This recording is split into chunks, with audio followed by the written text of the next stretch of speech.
ఏ పేరు పెట్టండి, ఏం చేయండి, ప్రజల్లో అయితే మార్పు రావాలి. ఆ మార్పు మన నయానో భయానో తీసుకురావాలి. అది మనం బుజ్జగించి తీసుకురావాలా, భయపెట్టి తీసుకురావాలో తెలియదు, కానీ ఏదో రకంగా మనం తీసుకురావాలనుకునేటప్పుడు ఫస్ట్ ఫేజ్ లో ఏం చేస్తాం? బుజ్జగిస్తాం. అమ్మా చెయ్యొద్దు, ఇలా చెయ్యొద్దు, అలా చెయ్యొద్దు అని. సెకండ్ ఫేజ్ వరకు ఏం చేస్తాం?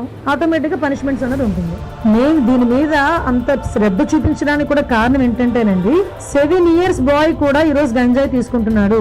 మా దగ్గర స్కూల్స్ లో ఒక టీచర్ చెప్పింది నాకు, స్కూల్ దగ్గరకు వచ్చి ఒకసారి బ్యాగ్ గనక దులిపితే 30% స్టూడెంట్స్ దగ్గర గంజాయి ఉంటుంది. అంటే మనం కించపరచుకోవడం కాదు, ఎక్కడో అక్కడ వాస్తవాలు మనం చెప్పుకుంటేనే బయటకు కూడా తెలుస్తుంది. మేము ఎందుకంటే నిర్భయంగా బయటకు చెప్తున్నాం ఇలా జరుగుతుందని. కనీసం తల్లిదండ్రులైనా మానిటరింగ్ పెట్టుకోవాలి పిల్లల మీద. తల్లిదండ్రులు కూడా స్కూల్ కి పిల్లలు వెళ్తున్నారు, ఏం చేస్తున్నారు, ఎలా వస్తున్నారు, వాళ్ళ సిచ్యువేషన్స్ ఏంటి అన్నది కూడా మానిటర్ చేసుకోవాలి. అట్ ద సేమ్ అక్కడి నుంచి కూడా మనకి అనేది మోటివేషన్ అనేది ఉండాలి అన్న దాని మీద చెప్తున్నాం.